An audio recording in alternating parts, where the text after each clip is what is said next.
remember you came to me one day and you were like, and actually you called me on the phone. I don't know if you remember this. It was like 8 o'clock at night. And you're like, Rob, I want to tell you about this business. So we're talking about solar panels and you're like 25-year warranties on these things and it's guaranteed and prices are this. And I was just like, this is insane. I've been telling customers the wrong thing for the last couple of years, So I think it really stimulated that. I think that was the genesis of it all when we're having this 8 o'clock, 9 o'clock at night phone call and talking about wives being like, what are you doing? Like,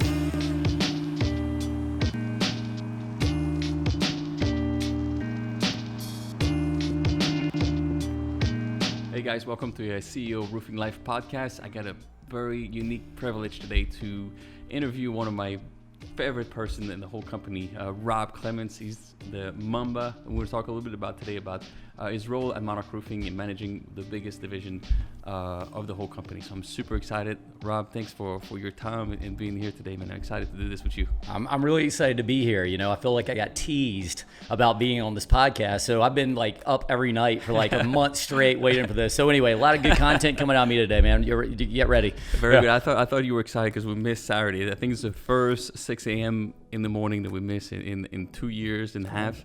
It's been a long time. I had to drink 19 cups of coffee by myself. It was not good at all, yeah. Trisha kicked you out the house at that point? She wanted nothing to do with me. She was just like, you need to go do something other than run around the house in circles. Yeah. So it was good. Yeah. Apologize. Yeah, she texted me. She's like, please do not skip that meeting again. Right. But it's awesome, man. And tell me a little bit more. We'll ask you a couple questions today about your position here and what you do, man. I'm really one of your biggest fans for sure. You've been learning a lot from you over 4 or 5 years now. Man, we go back a long ways. I mean if you think back, you think about Home Builders Association days when we were president, vice president, and all this good stuff. Man, we learned so much together. I think so. It was always a lot of fun. And I remember when you first started the Home Builders, you were like talking about, hey Rob, I don't know much about politics side of things, and I was like, man, just do what you do best. Like, you're the king of the just making connections and marketing and stuff. So I kind of feel like we picked up on a lot of that stuff together. So, but yeah, we go back a little ways. Yeah, and I think, and that's also you mentioned this. I think we have a lot of resemblance into what we do, and I think that's where we connect so much. Yeah. But some of the things with the Home Builder Association, I remember looking up to you, and I'll go there now for where we come from. I met with you. You were the president of the Home Builder Association. You had a great position at another company to a VP, I would say. You were really in charge of doing a lot of things, day-to-day operation, and I always look up to you. And then we started talking about solar, and you got pretty excited about it. I never really asked you about this. Like, what triggered you to say, hey, Martin, you know what? That's something I'm pretty interested into. I know you love a challenge, so I think that that division was there was nothing in the solar, Monarch Solar. Well, it's crazy, right? So, and this is one of the things that really got us spurred on, I think. I was in home building, right? And we're doing custom homes. And I really got fascinated with the idea of, how can you make a more energy efficient home? So we started looking at things like passive energy savings and, putting windows at certain spots of the house to keep, cool air in or warm air out or whatever. We started looking at ways to, put trees in certain positions, the way you position the home. So we were just really spending a lot of time thinking, like, how can I save my customers money through energy savings? Because, cost of electric's always going up and things. But the funny part about it is I had written off solar panels years ago, right? Like in the industry of home building, we were like, solar panels, I mean, they only last about 10 years. You barely ever pay them off before it's time to replace them. And I remember you came to me one day and you were like, and actually you called me on the phone. I don't know if you remember this. It was like 8 o'clock at night. And you're like, Rob, I want to tell you about this business. So we're talking about solar panels and you're like 25-year warranties on these things and it's guaranteed and prices are this. And I was just like, this is insane. I've been telling customers the wrong thing for the last couple of years, So I think it really stimulated that. I think that was the genesis of it all when we're having this 8 o'clock, 9 o'clock at night phone call and talking about wives being like, what are you doing? Like, what are you talking about in there? We're sitting here talking about solar, but it was so cool. And I think that just kind of, from that little seed grew a whole plant, which became a tree. And now here we are, Yeah, that's awesome. And we talk about this. There's 3 things like we're really we're focused on. We're going to do customer acquisition, really doing a lot of long-term decision, and you own that long-term decisions. You don't make anything in a rush or it's going to last for a short term. But one of the most thing I think we connect the most about, like, I remember having that conversation on the phone. It was really probably 3 hours, really late. I think it was about 3 I hours. remember Yeah. I did my record of steps that day because I was walking in the parking lot at my house. So I had like 30. Yeah. But it's innovation. You know, we love to brainstorm. I know like our morning meeting at 6 o'clock on Saturday always lasts till 9, and we always have so many things that we want to implement. Yeah. It's amazing. Tell me a little bit more about innovation and what you're doing as a GM here to make and stay ahead of the market a little bit. Yeah. So innovation, I think and realistically, innovation becomes a team project always, because you start off with something really simple. You know, you're going around and you're connecting with your team and you're saying what's going good, what may not be going so good. Or it might start with just a simple conversation where somebody says, you know, I've got this problem. And I always look at that as such a great opportunity. You know, just love problems, because then you're thinking, how can we fix that, not just for this time, but fix it permanently? So innovation to me, I've always looked at it as such a challenge. You know, how can we prevent this from happening again? How do we get better all the time? But I feel like it starts with that one thing, and then you go to your group and you're like, hey, I've got this idea. And we start looking at how we can tune it up and make it more fine details and get everything where it needs to be so that we can eventually make a process out of it and a procedure out of it. And that's how the best things are done. And, you know, I know we've had this challenge with each other. You know, in Myrtle Beach, I'll say, hey, Martin, I'm trying this thing out. Seems like it worked really well. You do the same thing in Hilton Head. And then once in a while, we try something out and we're like, well, you know, that didn't quite work just like we thought. We're always tweaking, always looking at ways to get better. So to me, it's probably one of my favorite parts of the job, to be honest with you, because I don't look at any, you know, hurdle that we can't get over. We just have to use the power of our thinking and the power of communication and teamwork, and we get there. And it can start from the lowest levels of organization, and that's the part I like best. I remember one time we were talking to somebody and they were like, you know, we're having a hard time getting this final payment from customers. And just from that simple thing, we came up with all these other solutions, you know, remote payment programs and just more clear contract talk. So sometimes it's small things that start from small places, you know? Yeah, that's great, and I can understand. I know you're doing this every day because you're digging towards getting information, more data. How do you get it? Like, if you're a general manager, and again, it's the biggest in Myrtle Beach of all the 3 locations, close to 20 million in revenue. You know, so it's pretty powerful. How do you get the information? Because you have employees, you have some managers, manager of managers, and then you have your role. So you're pretty far away from the field. And at the same time, last week there was a little issue on the job in Myrtle Beach, and I saw you went there. There was some trash to be picked up. You were picking up trash from the ground with the boys to get the momentum going to make sure that the project was going to be done properly. But it's from the top all the way to the bottom. I say like dirty fingernails. You're not afraid to go and get your hands dirty. But how do you get the information? What would be a good trick for somebody to say, all right, the way to get information so we can find the pains? Yeah, I mean, well, it starts with, you know, I'm a big fan of chain of command. Obviously, we talk about this all the time. You don't want to jump over any one person in that chain, because then somebody's left out, right? But there is an advantage of occasionally getting to, you know, putting your ear to the ground and hear what they're saying. I always like to use the military analogy, because in the military, you know, you have all these ranks, and there's a reason for this. I mean, it's a good way to model your business, because clearly you have to have somebody at the top making strategies and decisions. But how do you make those strategies and decisions if you're so far removed from what's actually happening? So if I were using military terms, you know, maybe you got those guys who are actually on the battlefield and they're actually seeing things that are happening day to day, but they're in the middle of it, so they can't make these changes. They have to go with their current orders. So if you can get to those people and say, hey, what's really happening out there? What challenges are you really seeing? Then you have an opportunity as a leader to come out and say, hey, these are some things we can try. And what do you think too? You know, obviously you can't just make a bunch of orders from the top without really understanding what's going to work or what's not. And I think the next thing that becomes such a challenge for us in any management position really comes down to the application of it. You have to be so consistent, because you and I both know you can make a great rule today and then not follow up on it tomorrow, and it never will take place. So, and I'd kind of equate it to something like this. You know, let's say that you got a kid, and every single morning you tell them, go make your bed. You know, go make your bed every morning. And every morning they're making their bed. And did you make your bed? Yes, made my bed. But one day they don't make the bed. And do you as mom or dad go in and say, hey, you didn't make your bed? Well, maybe you do, maybe you don't. But if you don't, the little kid's saying, huh? They don't care. So the next day they don't make their bed. The next day they don't make their bed. pretty soon you got a different kind of a habit.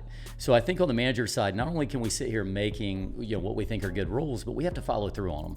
Otherwise, it's natural for people to take maybe a slightly easier route when all those details matter. We talk about that all the time. Everything matters. So as managers, we have to be consistent. That's why I like the crown. Yes. No, I love this. And you're probably the most consistent and the most, I love the analogy with the military. That's awesome. But you always got to be, it's an economy, right? You always got to be able to go at every level to find out and dig into whenever you hear some pains. It's a little bit like customers, and you do very well at sales. You can do sales. You can do a lot of different positions, which is, I think, gives you the advantage on a GM at this level. You need to be able to do a little bit of everything. Man, I talk about one thing, but man, I think you do have to literally be able to do everything, but you also have to be able to focus down to what's most important at that time. I'll tell people, if you see me here on the weekends, I'll clean the toilets. I have to. I'm not bigger than anything, but at the same time, what does a company need at any given point? And yes, you can do estimating. Yes, you can do accounting. Yes, you can do marketing or payroll or sales, whatever. But really, we have to identify what's most needed. So, and can't be bigger than any one process or any one person, because I'm going to tell you, as any good manager knows, without every single person in this organization, we can't succeed. I can't succeed without Jane answering those phone calls in there and making sure that these people are handling on repairs. I can't make myself succeed as a company or as a person if I don't have those guys who are willing to get on a 125-degree roof every single day, busting their butts. So for me, it's just, I always remember I'm just a part of the machine. I'm not the machine, Yeah, that's great. And whenever you find the information, like you're saying, what do you do like to reinforce? Like you were talking about, if you see something that's going a little bit sideways, like, hey, let's embrace it. Let's not punish it. I hate to use that word, but how do you reinforce good behavior? Is there something that you do differently that makes, because the culture here is unbelievable. Yeah. You walk through the door, everybody's smiling, everybody's excited to be here. I see the cars are here early. There's a good culture. Yeah. And culture is a word that's way over abused, but I can feel there's something. I think that's what it is, but yeah. It's got to be something with positivity that you're practicing. Well, okay, so we talk about my pep. I talk about my pep with my managers. I don't mean pep like a pep squad or anything. I'm talking about professionalism, enthusiasm, and obviously positivity. And I think that those things all spread, and that's why I use pep. And Mark has a different thing. He does his PPE. I do my pep. But at the end of the day, it comes down to being what you say that you are. If I can be here early every day, if I can be positive every day, I feel like those are things that are going to spread. If I'm enthusiastic every day, that's going to spread. But I feel like too, sometimes you have to lead by example. We've had this discussion before where just training in and of itself is not enough. You can sit here and say, hey, you got to do it this way. You have to do it this way. You have to do it this way. And people will start to think, okay, well, that's how I do it. But then when you get out and you're actually watching what they're doing, you see there's so many little details that may not be conveyed by just telling someone. So I think a lot of times we do have to physically get out and do it. And then we can give some real constructive feedback. And I don't know about you, but that's how I did my best learning when I was a little kid. You remember how back in school, the teacher would be, okay, 3 times 4 is this, 3 times 4 is this. And, you're like, and they go, Rob, what's 3 times 4? And, and then that's when, though, it sinks in most. You're like, oh, okay, now I've got to really pick up on this. So I think as, again, managers, we do have to remember, I have to show how to do it sometimes. And then people see it and they pick up more. In my opinion, that's like the key to real good leadership for sure. And just to go back to another thing, the biggest music to my ears is when I walk through the doors and I say to somebody, hey, has anybody helped you? And they're like, yeah, everybody here has come through and said, hello, can I help you? I'm like, good. Culture's fine as long as I can hear that kind of feedback from customers and such. That's awesome. That's awesome. I love it. And you were talking about earlier, we'll go back to this a little bit, finding pains. And I feel like you're probably one of the best to find pains, literally like with customers. Yeah. When we find what they're all about. Like I hear this quite a bit, like, we want to be best friends with your customer. I want to be best friends with your customer. I get that, but that's not the reason why they call us. Why would they call us? They call us because they have a roofing need, right? They're here not because we're friends. They're here because the roof is leaking. There's some insurance or some wind damage or some problems. Yeah. So I feel like it's so overrated to be friends. But if you can create service by your action, because talk is cheap, right? So if you can do action, it kills it. And I think that's what you're here. I saw John this morning, and we're on the roof together. He's like the first one to be like, all right, let's go do it. And he saw some opening in the roof. There was a branch that hit the roof and some caps missing. Yeah. So he went there, he tarped it right away. He's like, I got to do it. I said, you're not going to call the homeowner. I'm just playing. He's like, no, I'm going to do it, and I'm going to tell her. I'm just going to take care of it. Yeah. So yeah, I mean, well, imagine how far that goes with people. They're just not used to seeing service like that. And it was cool. I mean, talking about Gertz. He said to me that next morning when I saw him, I got here at like 5 o'clock that morning. He came in at like 5:40 in the morning or something. And one of the first things he said to me is he was like, I couldn't sleep last night. This is right after the hailstorm. He's like, I couldn't sleep. And the thing is, I believed him. I didn't like laugh it off like a joke. I think he really couldn't sleep because he was just so busy thinking last night about, I got to get in, I got to look at some roofs, and I got to do, things to make this a better place. And that's just so cool to me. It's just so cool to see somebody who actually really takes pride in making somebody else's life better. And I know it sounds cliche or things, but too often we go into a sales presentation and we walk through that door just assuming, this person, they're going to get a price and that's what they're looking for. And we really miss the opportunity, which is to understand this is a person that has some real world needs. They have some real world pain. So when we can go out there and say, how can I do something to make your life a little better?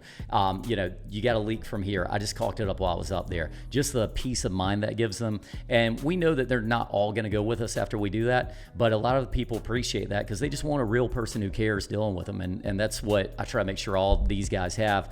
But really, nobody told him to get excited the night before. He did that on his own. So I love that about these guys. I think he's fueled by you a little bit over there. Yeah, of course. By the leadership. I do yell at him a lot. So no, I'm just kidding. He's like, mandatory 545. Oh, why are you here? Oh, yeah, and I'm so surprised. Yeah. That's awesome. I read some, you can correct me on this, but there was like, they were saying about people retaining information. They said, you retain 10% of what you read, 30% of what you hear. So, but it goes up really high once you do it, so we have this thing about leadership. I do it, I'll learn it, and I can do it with you, and you do it, and I'm watching you, and then you can do it on your own, and you can teach somebody else. Yeah. So I love this by doing the work with them. But it's great when we talk like this, but at your level, it becomes crazy because if you start helping others at different level, your day becomes longer. If you're not, hey, I'm going to spend an hour with you to teach you about how to do this, and we're going to do it together. It's going to take an hour and a half, 2 hours.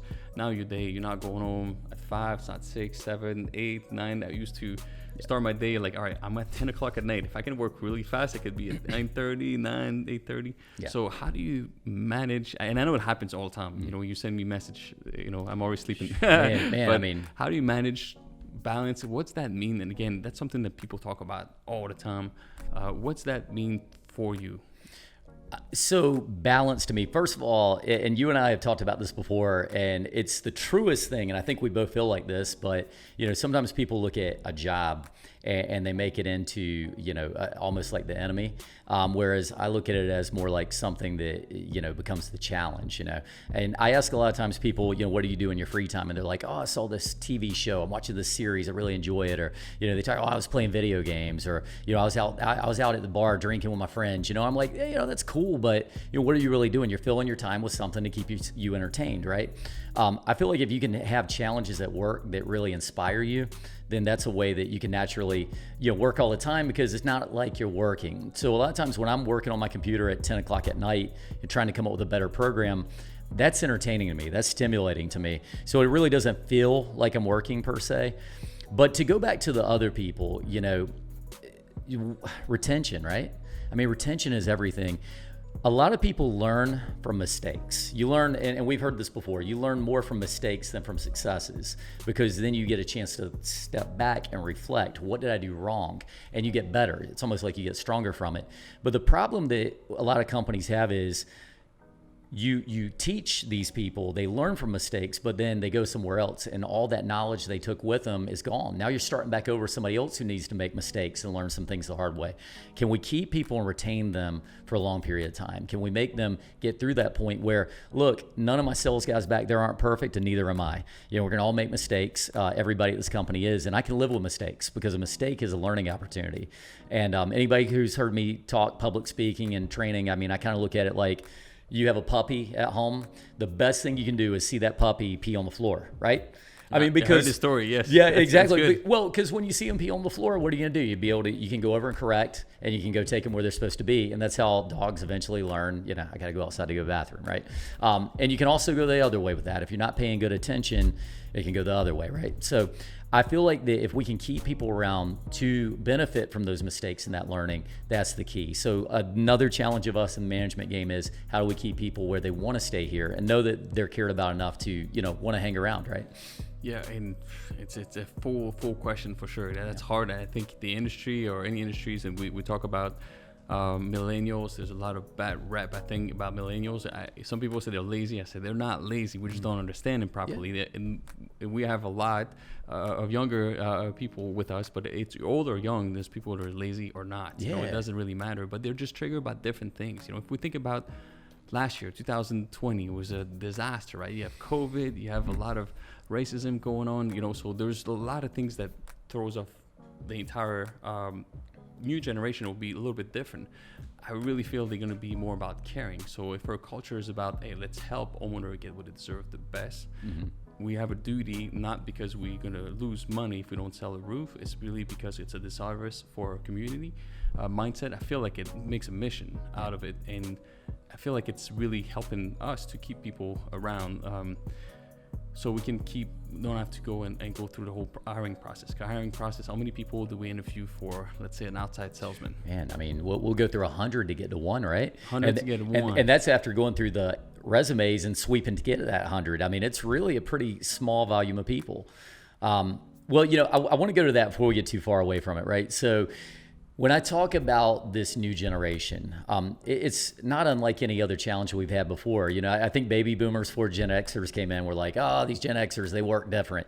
And then the Gen Xers to the millennials. And, it's always going to be like this because we all have generational challenges and we learn things different ways. But some of the biggest differences I've seen are that this is a group, this younger group, that really cares. I mean, they get behind causes. So, when I look at something like the company Monarch and we have a 10% community pledge, we did that because it was the right thing to do. It was one of the things that drew me to the company, no doubt. But you look at the younger groups and they're thinking, I want to get behind something. I want to be on a cause that I can really support. So I think that we as business leaders have to understand it's not about, necessarily, what kind of benefits I have and what kind of things that you're going to give me, but it's more like, what is my contribution doing to change the world?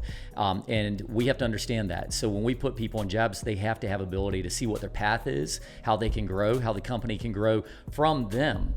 And I think that's something that we lose track of too often because we're saying, here's our agenda, here's the company agenda, here's the company agenda.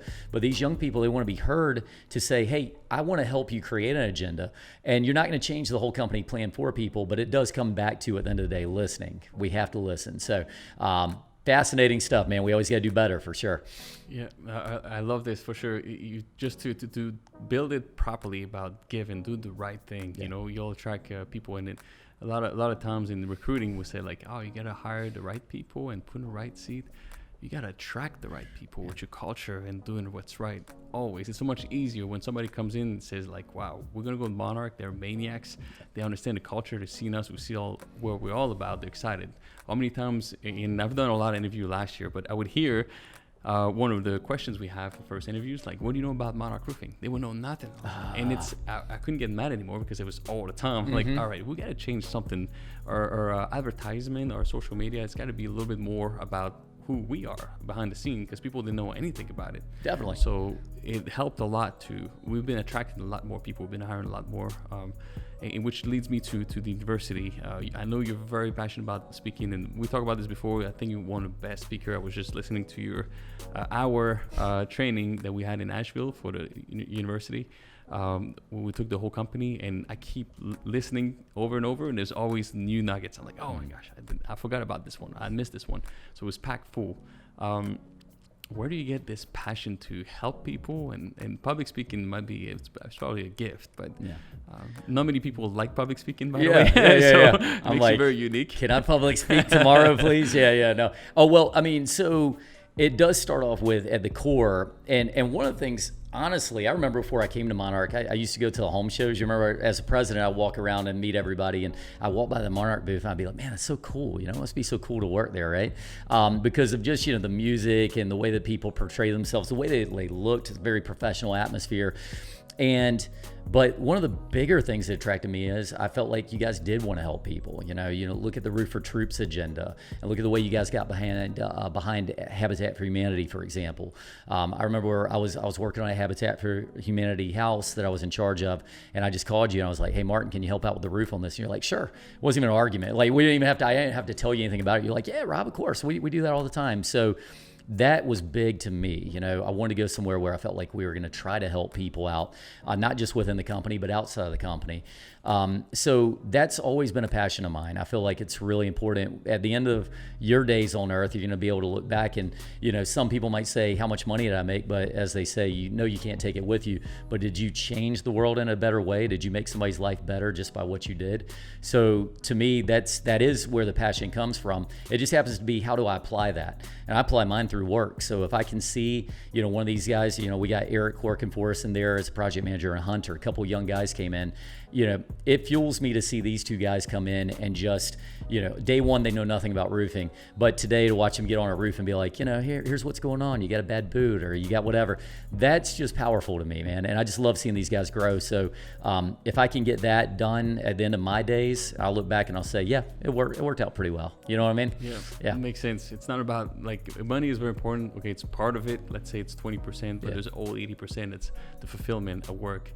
That's awesome. And I saw a picture of Eric today. He saw a selfie in the group text. It made my day. His big smile. I find somebody, was doing a roof inspection. So he's so happy. And the thing is and Eric in particular, if you ever need anybody to do like a backflip on a camera or something, he's your guy, man. I'm like I saw that talent a while ago. I was like, man, we got to use that for a social media. So yeah, he's cool. But in general, we know this one thing. To go back to what we were saying a minute ago, if we can be consistent and we can train properly, you take a guy like that from a different industry, different personality, and you watch him grow, and he's able to still show the Monarch, professionalism and mentality we're looking for. So I just think it's one of the neatest things to watch somebody grow like that. So as far as helping people and things, it's just part of my nature. Awesome. Any what's your favorite success story here at Monarch Roofing? You want to go personal, or you want to go like I'd say my favorite success story was looking at the growth of some of our employees has always been. You here. I think it's your biceps, because you gained some weight quite a bit. In a good way. When I met you've not. my six pack has come along. No. My personal. I'll tell you, it's hard to pick one, because at the end of the day, I've looked at so many people that have just grown as people in and of itself. When I took over as general manager, a huge task from you. You built this company, your mentality is spread throughout, and I felt like it was a challenge in me to make sure that I kept that culture growing. But when I started, I went around and I talked to everybody. I said, hey, what's going good? What's not going good? Because every company's going to have something that can be improved, whatever it is. And from that, I had a number of key team members at that time. And I look at Jane, and I look at James and Megan and China and Sonny and, Fahidi, all these people who have been here for so long. And I thought, here's people that are foundational people of the company. They've been here, they know what's going on. And to be able to tap into them and learn from them as to what they thought was needed, and to help grow things that have helped them to continue to remain with the company, show that longevity we talked about before, and in some ways make things a little bit better in a different way, that is probably my biggest success story. And I know it's not as specific as you'd like to hear in some cases, but for me, just to see that I took this powerful company that was already so strong and such great culture, but make my own little tweaks and my own little improvements as I saw it, and to keep these key players around for so long, that just, to me, that is success, and can we make that next generation continue to come around. And the way we talk about it a lot of times is, when you started this company, I know it was you and a group, but you were doing everything, right? You're selling, you're billing, you're warranty, you're probably installing some stuff when you had to. But at some point you grew and you had to put on another person and another person and another person. How do you keep each person with that same level of enthusiasm? So to me, just to have those people around, still doing what they're doing, still growing, and then bringing in new people and hopefully still passing on that enthusiasm that you have, that's a big goal of mine. And I feel like we've, mission accomplished so far. And I think what you're passionate about helping people really help us. We brainstorm a lot, so we did kind of together to find ways to create the hiring process. We hired Alex in just specifically to do recruiting, and now we're looking to hire 2 more because it's successful, right? We can really have the right people come in the company, which is massive. Then university is awesome. We can train them. There's a 2-week course, there's a month course. There's a lot of training going on for different positions, which is massive. How important do you think it is to, when we hire people, can you change them, the mindset, or can you train skills? What do you think? How does it work? What's university's goal? Man, I love that question because, here's the truth of the matter. I've read some studies on the brain, and they say most of your development really and your habits that you form in life are formed really early. Your core habits of who you are. And then you spend most of your life, kind of adjusting a little bit, but you tend to keep those core habits. And yet at the same time, some of the books we've read, we learned that a habit is really formed over a 66-day period. And of course that goes up and down, but that's the average. So some of the things that I look at are, with the university and the training and the things that we're doing are, can we create these habits through, just being consistent and showing these people the things that need to be done. So when you go back over and you say, how do we take people? Can we change them? Can we make them think differently? Really, the answer is no, because their core person is still going to be there. We have to learn how to help people learn in different means, in different ways of communicating. We have to get the people in the ways that get to them and make them tick. I've used this analogy before. You take 2 plants. Take like a cactus and I don't know, something else. I'm not a real plant guy, but if you water a cactus too much, eventually it's going to die. It's just too much. But you take another plant, you don't water enough, of course it's going to die. And you have to know which ones need a lot of water, which ones don't. That's how employees are. Really, we have to learn that, one person needs a gentle push and they're going off where they're going to go. Another person has to be pushed every day. We can't put them in a box and think everybody's going to learn the same way. Everybody's going to react the same way. And I think that goes back to what we were talking about with the younger generation of people. I hired some interns from Coastal Carolina last year. They were all great. One of them's hung around and she's done a fantastic job growing with the company. I feel like the thing is that my challenge was I can't go in and treat them the same way that I treat, James Golden. James is the guy, you challenge James and he's going to come back tomorrow fighting harder, probably do 10 times as good as he did the day before. But you take some other person, I treat them the same way, they're going to go home, they're going to be sulking. So I have to learn these people. And I feel like that I can't really change them, but I can work to change my management style to be most effective to work with them. That's not to get confused with habits. Habits are a thing where, hey, you got to be here at 6 o'clock every day. You got to be here at 6 o'clock every day. Have I changed them? No, but I did change the way they did things slightly. That we can do, but that we can only do by doing it the same way every time. So you're creating like an environment, like, okay, like you have it's in you. Somebody said it like you got to get the monster out. So people are very scared of, like, we got to be society. We have to do what the society is expecting of us. But if you let your true inner personality, like, we're not built to grow, we're built to survive, right? But we're, in a sense, we want to survive. So if you're creating some struggle or want to become better, if you have those skills inside of you, you can feel it sometimes in interviews, like wow, this guy is very intense, I like it, let's find a position in the company that will work so we can tap into this, so we can be fulfilling. Because if you can get the monster out, and then you can start to control it after, whatever, we can figure it out. But we have to be intense with what we're doing, passionate what we're doing. And you mentioned something about this with Michael Jordan, where he was so hard on his teammates all the time, but Phil Jackson had to go back behind the scene and said, hey, Michael Jordan is really hard on you because he really wants the best, but he knows he got a couple more gears than you. So if we want to win the championship, you need to get there. He loves you. That's his way of communicating. So I know with Kobe Bryant, Mamba mentality, you preach that constantly, and finding the right spot for everybody, that's a work of art. Like, what kind of skills or what kind of tools do you use to find, okay, that person's going to be an inside person, outside sales is qualified for warranty department. There's so many different positions. What's something that you come up with?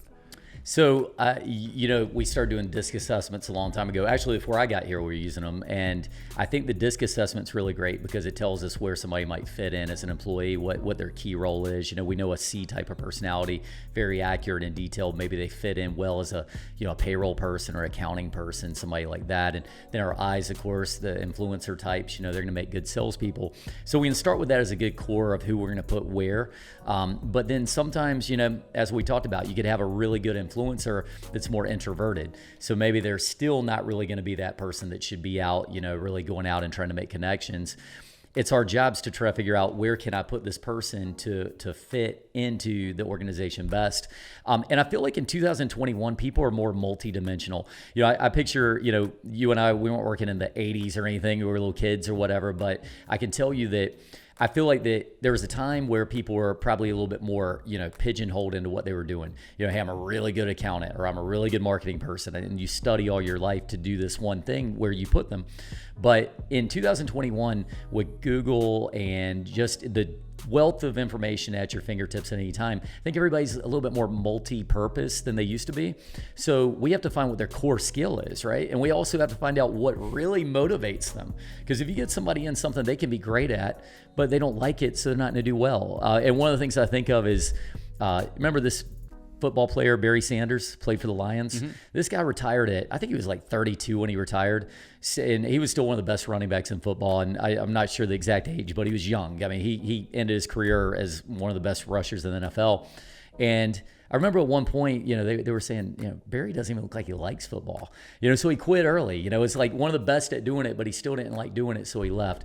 So we got to find that thing that people enjoy, and if I put you in a position, even if you're great at it, but you don't enjoy it, I've also failed.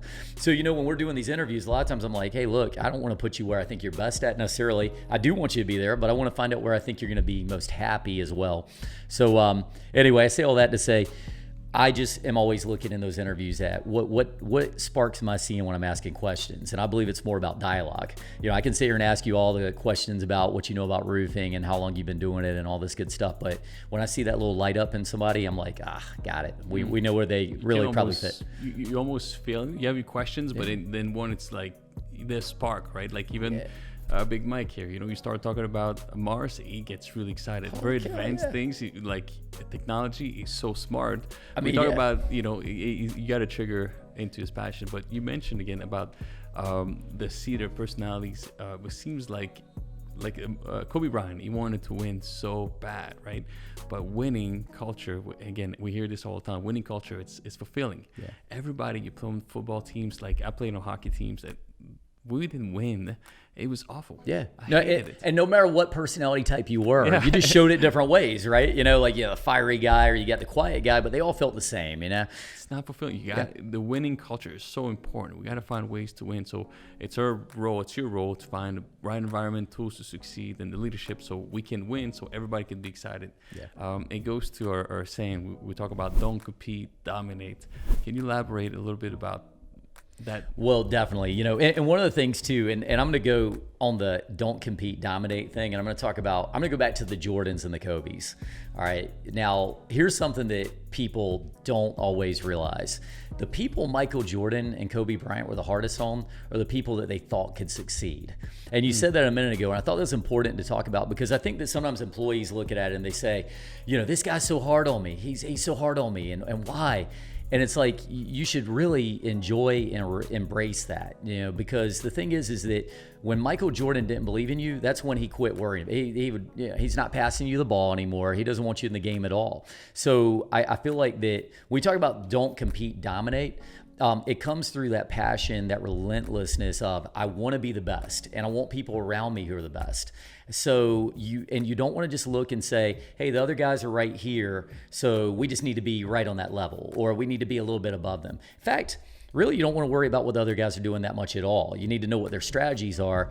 But if we're doing what we do best, we will not be defeated. And that's the power of what we can do as a team. One of the best things I think of is, you remember we did Dragon Boat a couple of years ago? And this is going to be a whole lot of things wrapped into one, because we're going to talk coaching and management too. But we had our first race. And we're thinking, here's a bunch of, guys who, we work out, we're doing our thing. But we won that first race purely on heart and hustle, but it wasn't that impressive. We had the coach on the second race. And you remember he kind of came in and he's like, guys, I watched you that last race. This is a different coach. He said, I watched you on that last race, and you guys really didn't have your paddles deep enough in the water, and you need these deep strokes when you first start. You're going to do that for the first however many strokes, and then you're going to go into some lighter strokes. I don't know if you remember this, but he's really specific. Yep. Now, what did we do that race? We applied those things we heard, but we destroyed the competition. We didn't know where they were, but when we watched the videos later, our boat was so far ahead that you couldn't even see them in the picture. We weren't sitting there looking and going, where are those guys at? We were just concentrating on doing what we could do as a team with the best technique possible, and we destroyed everybody. We got that giant trophy over there from it. I feel like that's dominating. That's not competing, because at that time we knew if we did it right, we would win.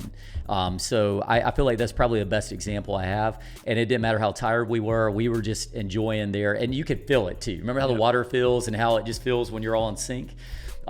Now, what happened on that third race, I don't want to talk about because we were all tired. but that second race, it was beautiful, man. Yeah. That's awesome. That's a great example. Yeah. Even for what we do, a lot of times we don't create glass ceilings, or we have, let's say in sales, there's so many salesmen, it's easy to start competing with each other. Because everybody wants to we have the belt, right? Every month, everybody wants to win the belt. They're so proud. So now you become like, I don't want to tell you too much, because if I tell you too much, then I don't want to have the belt. But one of the best things you taught me, and I think it's genius, like when you teach others, you're actually making yourself better. Because when you teach, if you want to teach for 10 minutes, I'm going to have to study for 2 hours before I'm going to teach you. So by the time you do 2 hours of studying, you read books or you do some YouTube videos, like you're teaching yourself, right? Yeah.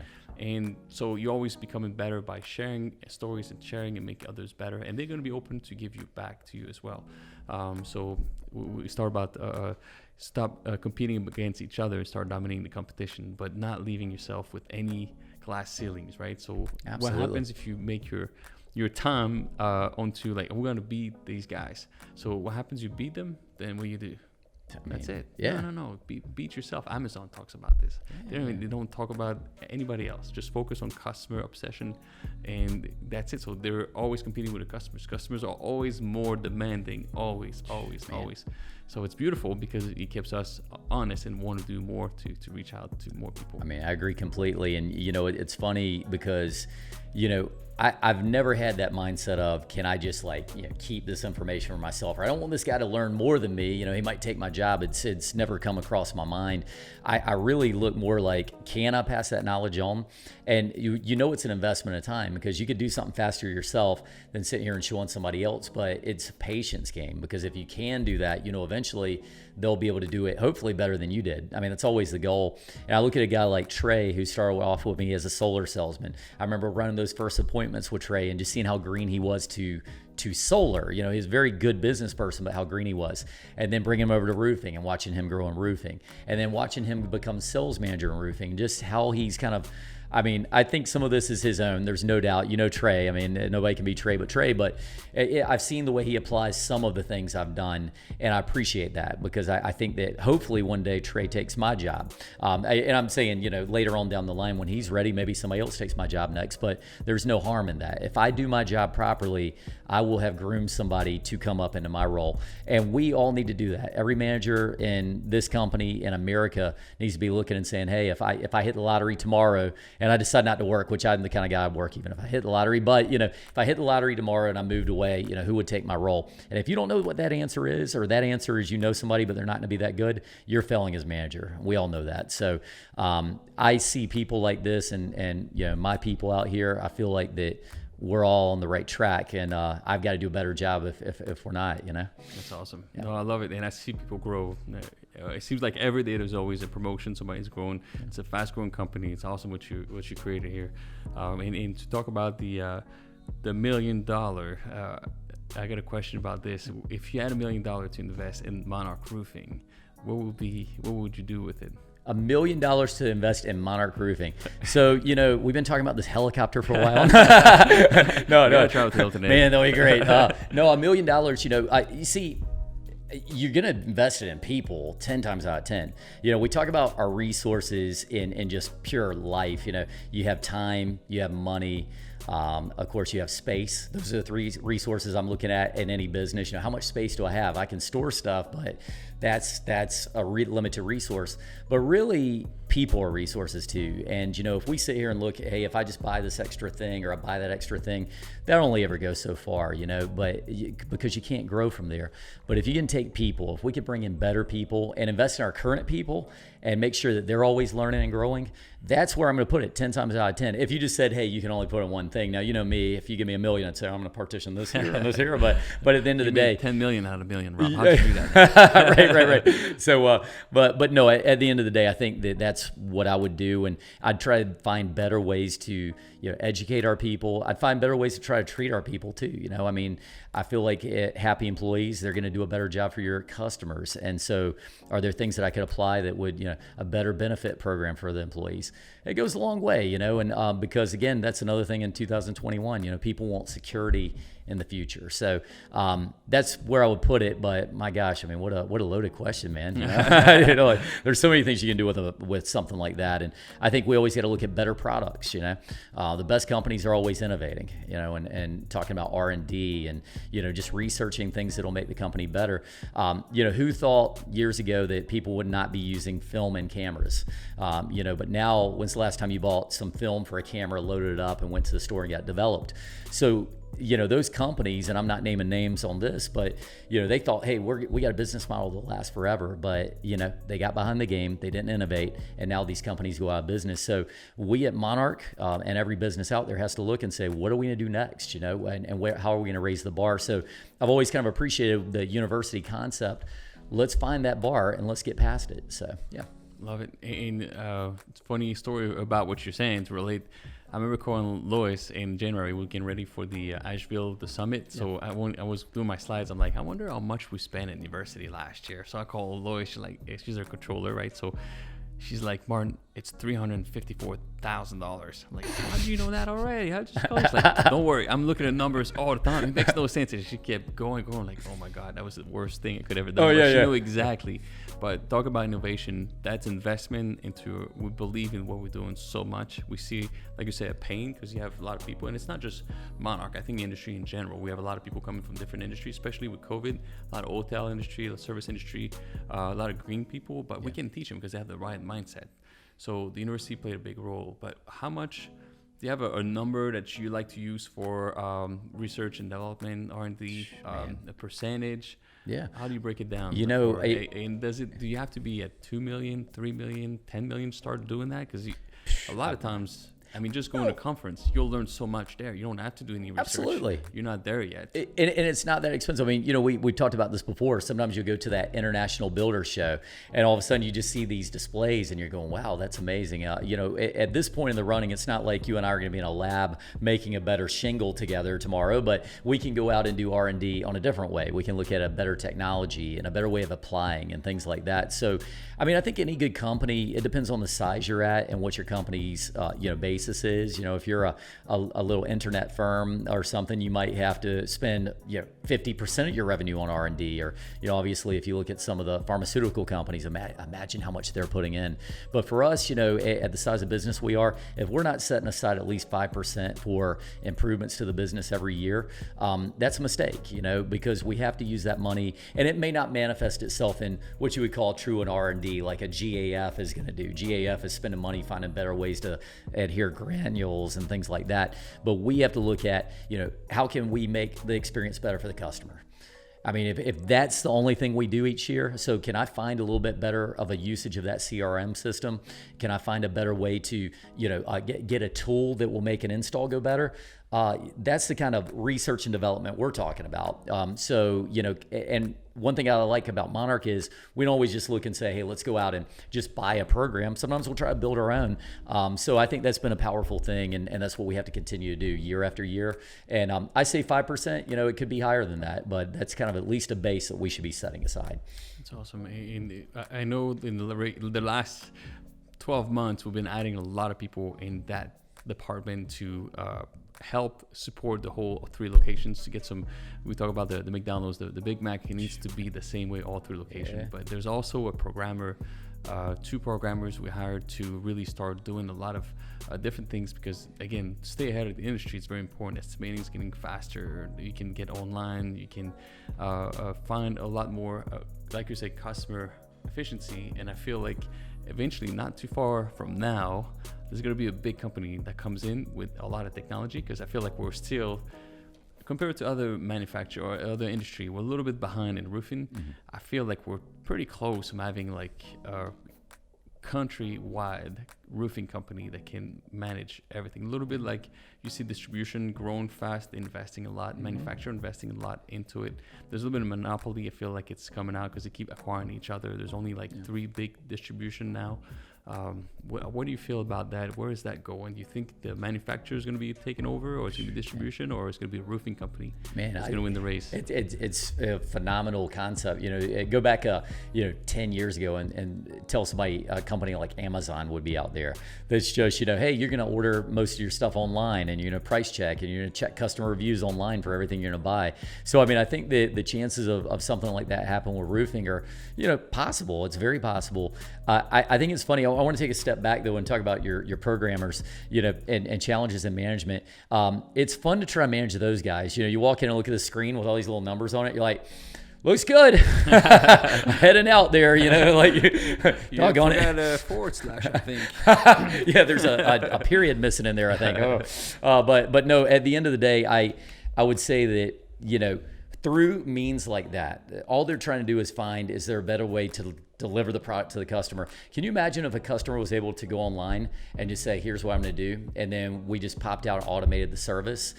If we could master that, how much we could grow as a company. And if anybody ever decides in a mass level that this is just the way to do it, that's what's going to happen. And I feel like that that's what happened with a company like an Amazon. You looked and said, hey, I'm going to buy this online, and I can see that out of 8,000 people, 745 gave it 5 stars. Obviously that's the way to do it. So I think that it's possible. It's an ambitious undertaking for sure, but we just got to find the right delivery system. But at the end of the day, it's making it easier for the customers. Customers are not into, in 2021, customers are not into sitting in and having a 4-hour presentation. And I remember when I first got into the business, we started selling windows at my old company. And I remember the guys were like, hey, here's how you're going to do it. You're going to go in and you're going to present this, and you're going to break down everything about windows. And, the typical presentation is going to be 3.5 hours. Customers, can you imagine that? People are not into it. So can we make that process more seamless? That's what the goal is. Rob, I had to buy those trucks, and it's been a long time that I did buy trucks online, okay? And then I had to get driver. And it took 6 hours to get the paperwork signed. It was already sold. It was just forever. I'm like, who buys vehicle? It's hard to be in the dealership. It seems like they master it at this point, a lot of online. I think with Carvana, I think that's why those companies are existing now. But what do you feel about a little advanced question? So a lot of people talk about Amazon is taking over all the businesses, and it's not right because it's a monopoly. They were, when they started their business about 10 years, not 10 years ago, they were known to sell at less, to lose money just to get the market for other companies to sell through them. So over time they can price fix, because, and I'm repeating what I heard, right? So it might not be perfect, but if you go and you want to sell on Amazon, because now you're addicted basically to Amazon, you have to have Amazon because they sell on your product, because they were buying, they were losing money to sell it. So those companies they can't even compete with themselves anymore. Now they come and see you and says, now we're going to raise the price. Now it's going to be more, but you have to sell through Amazon, because now you don't have your store doesn't work anymore. It's all online. Exactly. Or we're going to promote another product, because they have the control of, if you want to sell your product here, well, if you don't do it for 4% cheaper to us, we're going to put a bottom, but you're not going to find your product. So that's a lot of monopoly. But on the flip side of this, you see a lot of things that it's just capitalism, this growth of this country. We love this. I'm passionate about this. I move, not that Canada is a bad country, but there's a lot of things that are not as capitalism as it is here. And I love that. And it brings the opportunity for a guy like Jeff Bezos to have a lot of money to create even more with research. That standard company, if all the companies would be the same, they would not be able to advance because there's not enough money to go to Mars. But with good, everybody's a good life, right? So sometimes there's not really a balance there. So Jeff Bezos can save human race by going to other planets, just like Elon Musk is doing. Like, wow, that's so powerful. But then at the moment right now, it's like, well, that hurts all our business. What do you see about a roofing company growing so fast that it'd be one big company or a distribution to take over? If they can sell roof online, what's going to happen to roofing company? They're going to be all subcontractor. They're going to take orders to install a roof. Yeah. There's not going to be any presentation anymore. Like, it's going to go away, and it's going to take years, but it's not that far. Yeah. I mean, I thought you were going to start the story and tell me that you're building a rocket. That's what I thought. That's where you were going. All right, I got to retract what that I was the $1 million question. I was gearing up. So yeah, you sell a helicopter, I'll settle. No, well, one of the coolest things is about what we do is that no matter how well we automate it, there is still going to be a part of this which comes down to, at the end of the day, a handshake. And that's weird for me to say, but I mean, I think we have to find a better delivery method. But at the same time, you still have to be able to go out and look at somebody's roof and say, hey, here's what's going on today. Let me show you what's going on and show that you care. And that's the one difference between us and an Amazon. Amazon was able to find a way to, without ever coming face to face, to be able to sell a product. But in our line, what we're doing is, we can do so much of this online. We do online presentations now. We can do the online signings. But at the end of the day, somebody's got to get out and look at that roof and see what's really needed. So I think that, can we deliver the method to make it nationwide, to make it easier to buy the roof, to make it less painful to buy the roof? 100%. But we also will still have to have that core of having those people in those locations who can go out at the end of the day and say, here's what you really need. Because one thing you and I both know, and we both have the same philosophy, and it's why it's so important to me to work here, is that we're not going to put a roof on somebody's house that doesn't need a roof. I mean, how many people have said that to us? Hey, one of the things I liked about you guys is you said, I didn't need a roof right now. I feel like that at the end of the day, that's one of the things that's never going to change with this industry, is that we still are going to have to come out and put that personal touch on it. But we got to make the process easier. And in this way, if we can nail that, and it's through that right blend of a delivery method, making it easier for the customer, and also customer servicing, that's the way to hit the jackpot. So I think it's possible for sure, but we have to do it the right way. I think that's the biggest hurdle right now. It makes it difficult to scale it that far because there's so many hands involved with the process. It's not just like you're saying delivery, which what they created with Amazon is unbelievable, right? So, but there's so many moving parts in our industry. It brings me to a little bit like insurance, right? Adjusters. There's no black and white, like, oh, that's hell, there's no hell. There's a lot of grays involved with it. So imagine if we could have a little bit like we're working with the drone technology. You could have a third party that does the inspection, can identify if there's damage or not. That could be a game changer. For sure. In the future for adjusters, for roofers. Yeah. I mean, you ever see Iron Man? I picture like these little drones coming down from the sky and doing the inspections. Yeah, I mean, I think there are, there's obviously going to be that game changer out there at some point. And some of it may take, even some governmental, work, to make sure that you can, find ways to make things more deliverable. I can imagine challenges that any big business does that changes everything. And if you go back to early America, not really early, but where the railroads, remember that was like such a big invention at some point in this country, and it just kind of like revolutionized the way we got products from place to place. And you see growth by level. Sometimes it starts with a concept though, and just a relentlessness to get it done however you have to. So long story short, drone technology, how far has that come? And I think it's got a long ways to go too. We can see how well these little scans it does, and it's finding hail damage on the roof from a drone in the sky. But as they get more and more efficient, quicker, more accurate, sky's the limit with that. So yeah, that's one of those R&D things you're talking about. We got to get to. That's awesome, man. I love this. I love this. One more question about solar, and I got a couple of quickie questions after that. But what do you think about solar? Where is it going? I know the last few years it was good. It was really good.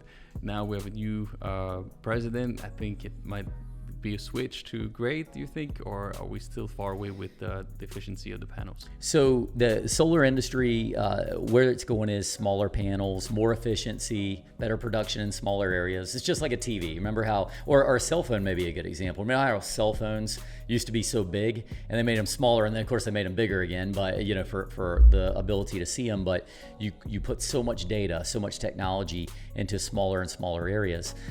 Solar panels, same goal. If I can get the same thing in let's say a 2x2 panel that I could get in a 3x5 panel, that's an impressive upgrade. So I see the market going towards more efficient panels, better looking panels. They've already come a long way, but can we get them to look more seamlessly like the rest of the roof? Better storage mechanisms. Obviously, if we can get a battery that can actually store enough power to really run a house for a whole night without being ridiculously costly, I think those are things that are going to help this market. And I do think the new administration can help with that because of their commitment to climate, I don't want to say climate change, but I want to say just kind of protecting the climate. So I think you could see some things in there. But I think the industry is going to do well, especially in places in the country where you have really, really high energy bills. One thing about our area is we have pretty decent energy costs. I think that's one reason that people like living here. But I do believe as costs go up, you'll see more and more people buying it. And over time, that industry will unquestionably grow. And like we talked about near the beginning of this, there was a time when I was in home building where solar panels lasted 10 years and they were very expensive. And by the time you paid them off, it's time to replace them again. And nowadays with, at less than $3 a watt, stuff like that, I think you're seeing the prices have come down. The average man can afford it a little bit better. I think it can only get better from here for sure. That's awesome. Very good, very good. A lot of things are coming up, and I love the solar world. I feel like it's definitely going to be coming in pretty hard. With all the technology we've seen, that's awesome. And quick question: what do you do? Rapid fire right here, okay? Oh yeah, let's go. What do you eat for lunch? Lunch. So a lot of people around the office will make fun of the fact I eat peanut butter sandwiches quite often. In fact, I've eaten them on the conference calls with you before, and you call me out for it. Turkey sandwiches. Oh, those are big. If you haven't tried them, try to stay away from cheese on the turkey because I'm trying to, still stay lean. So that's what I do. But once in a while, if I'm going to cheat, I'll go have a salad.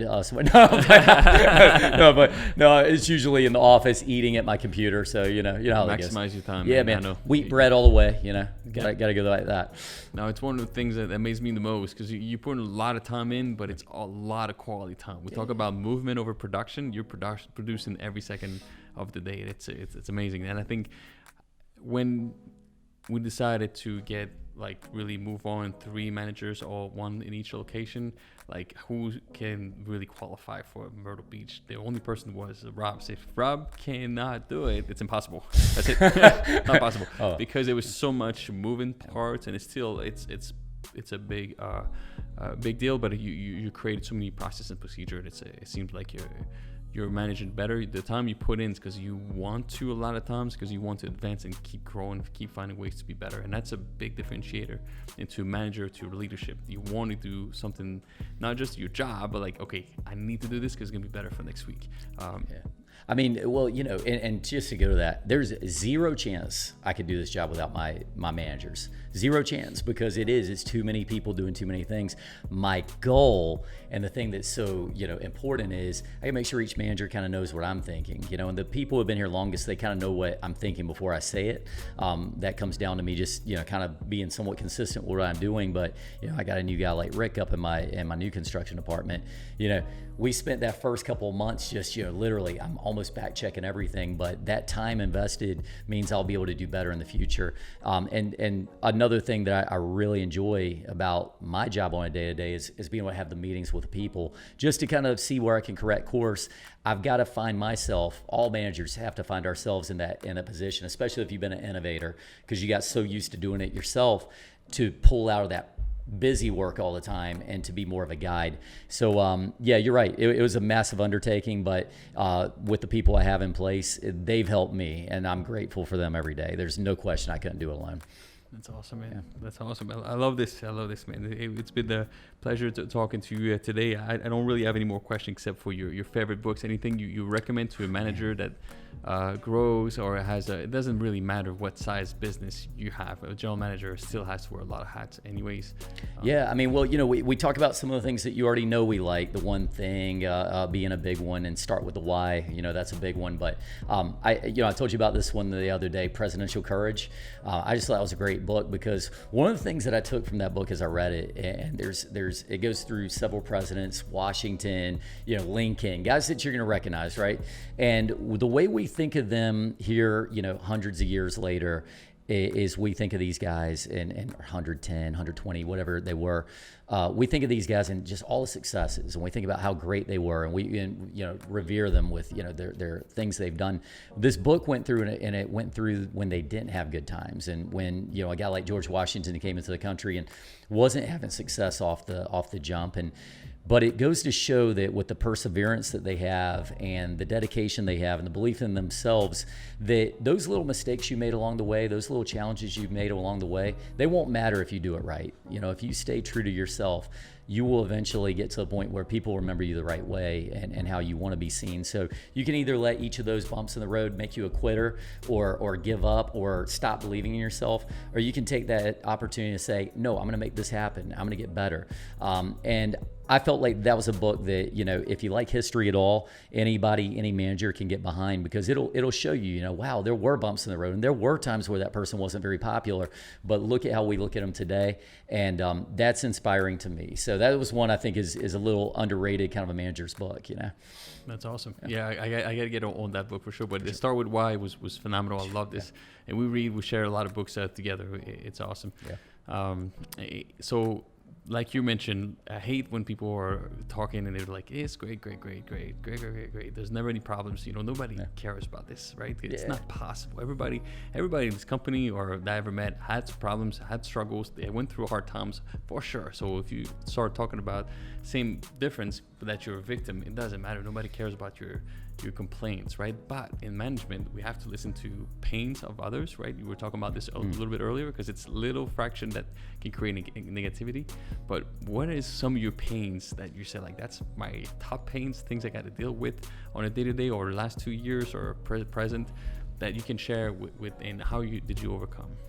I'd say some of the pains are, and these are things that we have to learn from all the time, are, when you lose an employee that you just didn't see it quick enough, that it might not have been going the direction it should. And then all of a sudden, when they leave, you realize how much you really appreciated them. And it's not that, here's something that happens, when our best employees are the ones that sometimes we're not really worrying about that much. They're the ones who are like, wow, I know they're getting it done on a day to day.